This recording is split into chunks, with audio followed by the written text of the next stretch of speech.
बोधगया विधानसभा क्षेत्र से हम पार्टी के वरिष्ठ नेता नंदलाल मांझी ने पार्टी से टिकट नहीं मिलने के बावजूद निर्दलीय प्रत्याशी के रूप में चुनाव मैदान में उतरने का ऐलान किया है। उन्होंने कहा कि क्षेत्र की जनता ने हमेशा उनका साथ दिया है और वे जनता के सहयोग से एक बार फिर चुनाव जीतकर बोधगया के विकास को नई दिशा देंगे। नंदलाल मांझी ने कहा कि यह लड़ाई व्यक्तिगत स्वाभिमान और जनसेवा के संकल्प की है, न कि किसी पद या टिकट की। हमने चुनाव लड़ने का निर्णय लिया है और बहुत दुख के साथ हम लोग कहना चाह रहे हैं कि हम लोग लगातार 15 साल 20 साल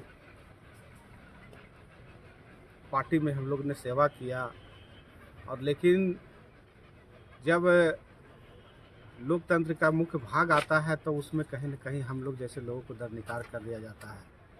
हम जब क्षेत्र में जाते हैं, जब हम लोगों से मिलते हैं तो लोग हमसे बोलते हैं कि भाई हमको चापाकल चाहिए, सामुदायिक भवन चाहिए, रोड चाहिए, सड़क चाहिए। उस समय हम लोग कुछ नहीं कर पाते हैं और कहीं न कहीं हम लोग टकटीक लगा करके हम लोग कहते हैं कि भैया हम लोग को कम से कम जो हमारे गरीब परिवार हैं उनके ऊपर ध्यान दीजिए, गरीब लोगों को मौका दीजिए, उनको आगे बढ़ने का मौका दीजिए।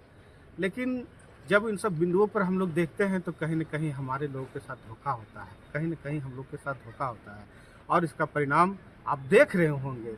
बोधगया विधानसभा चुनाव में हम लोग जितने भी हमारी टीम के लोग हैं, हम लोग बहुत आस लगाए हुए थे कि इस बार हर हाल में एक कार्यकर्ता बोधगया विधानसभा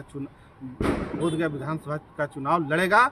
लेकिन होता क्या है, हम लोग दलीय दलदल में, राजनीतिक धूर्तता में और कहिए कि धन के प्रभाव में हम लोग जैसे कार्यकर्ता लोग कहीं न कहीं दब जाते हैं, कुचले जाते हैं। आप लोग ने देखा होगा कि जिस व्यक्ति को यहाँ से एनडीए ने कैंडिडेट बनाया है, जिस व्यक्ति को यहाँ बोधगया विधानसभा में उतारा है, वही व्यक्ति पिछले विधानसभा चुनाव में हमारे गार्जियन हरि मांझी जी को हराने का काम किया है और पुनः उस व्यक्ति को टिकट मिल जाता है। हम लोग तो हतप्रभ तब हो जाते हैं जब हमारे जमीनी कार्यकर्ता, जब हमारे जो धरातल पर चलने वाले लोग हैं उनको इग्नोर कर दिया जाता है, उनको देखा तक नहीं जाता है। उस परिस्थिति में हमारे जितने भी कार्यकर्ता थे, जितने भी साथी थे, जितने भी सिपाही थे, सभी ने निर्णय लिया कि भैया गरीबों की अगर आवाज़ उठानी है, समाज के सबसे अंतिम पायदान पर रहने वाले लोगों की वकालत करनी है, अगर उसके हक हकूक़ की आवाज़ उठानी है तो उनके लिए आपको हर हाल में लड़ना होगा। और मुझे लड़ने का यहाँ कोई शौक़ नहीं था, लेकिन लोगों की आह्वान पर, लोगों की मांग पर मैंने यहाँ निर्दलीय जैसे प्रत्याशी के रूप में अपना नामांकन कराया है और जहाँ जहाँ जाते हैं लोगों की उम्मीद, लोगों की आशा कहीं न कहीं हमसे जुड़ती है। हम तो कहना चाहते हैं और आपके चैनल के माध्यम से कह देना चाहते हैं, स्पष्ट रूप से कह देना चाहते हैं, बोधगया विधानसभा में कुछ लोग हैं, 2 लोग ऐसे हैं जो कहीं न कहीं चोला बदल कर आते हैं। कभी हरा रंग के गमछा पहन लेते हैं तो कभी पीला रंग के गमछा पहन लेते हैं और अलग अलग रंग बदल करके इन लोग आते हैं और पुनः जब हमारे कार्यकर्ता हैं, हमारे लोग हैं, उनको कहते हैं कि भाई करे तो क्या करे, इन लोग दल से आ गए हैं, अब इनकी मेरी मजबूरी हो गई। तो हम उन लोगों से कहना चाहते हैं कि वैसे विधायक को कोसिए नहीं, वैसे लोगों को कोसिए नहीं, आप अपने लोगों के लिए वोट कीजिए, अपने बच्चों के लिए वोट कीजिए और वैसे लोगों को आगे राजनीति में बढ़ने का मौका दीजिए जो कहीं न कहीं जनहित के मुद्दों को लेकर के आगे चल रहा हो। चाहे टनकुपा का मामला हो, फतेहपुर का मामला हो, बोधगया का मामला हो या फिर गुरपा के मामला हो, हम लोग ने हर एक जगह पर जन आंदोलन के माध्यम से मामले को उठाया है, लेकिन फलाफल मिला क्या है। और हम कह देना चाहते हैं कि बोधगया विधानसभा से हम वैसे लोगों को नहीं देखना चाहते हैं जो कहीं न कहीं इस पर काबिज हो चुका है, कब्जा कर लिया है। 20 साल 25 साल कब तक? तो पार्टी के प्रवक्ता है तो लगता है कि आप बगावत किए हैं जितना मांझी से। देखिए, हम तो बिल्कुल स्पष्ट रूप से कहना चाहते हैं, जब नेता का यहाँ आपकी आस टूट जाता हो, जब राजनीतिक दलों में जो आदर्श की बातें हैं वो धूमिल हो जाती है, जहाँ धन का प्रभाव हो और जहाँ दलीय राजनीति का दलदल हो और जहाँ पर राजनीतिक में धूर्तता हो, उस दल में हम लोग जैसे कार्यकर्ताओं को कहीं न कहीं दबाया जाता है, सताया जाता है।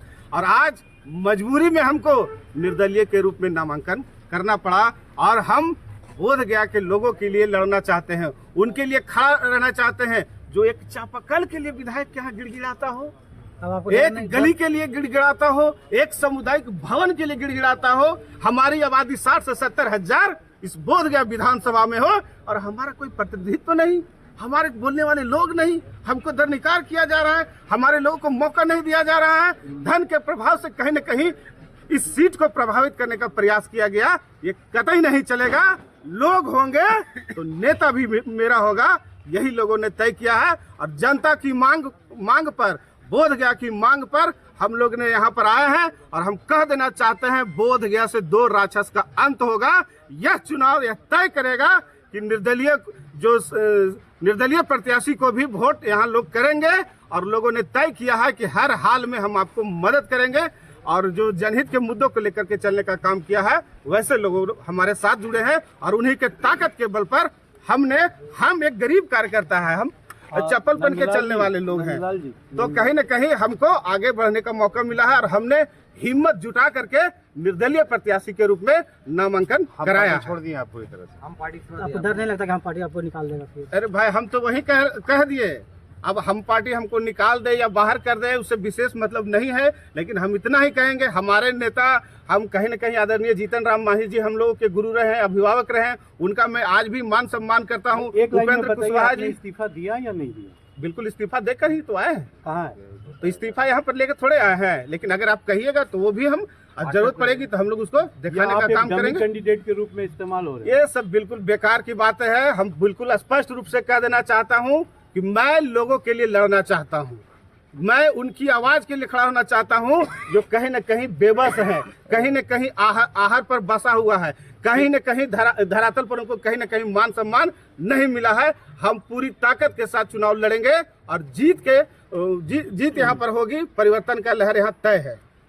2 राक्षस का नाम बोले, वो कौन? तरफ नागनाथ, दूसरी तरफ सापनाथ। हम जाए तो कहाँ जाएं?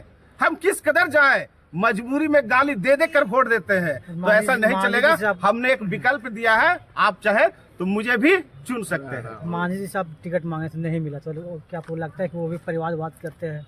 देखिए, हम तो बिल्कुल स्पष्ट रूप से पहले भी कर चुके हैं कि मैं मांझी जी का सम्मान करता हूं और अभी वर्तमान राष्ट्रीय अध्यक्ष डॉक्टर संतोष मांझी जी हैं और संतोष मांझी जी का निर्णय चल रहा है। और उस परिस्थिति में परिवारवाद का घोतक क्या है वो आप लोग से किसी से छिपा हुआ नहीं है। मैं अपनी बात करना चाहता हूं। हमारे लोगों को अगर हक नहीं मिलेगा, अगर हमारे लोगों को प्रतिनिधित्व नहीं मिलेगा, तो मैं नंदलाल मांझी उसके लिए खड़ा रहूंगा, पूरी ताकत के साथ खड़ा रहूंगा।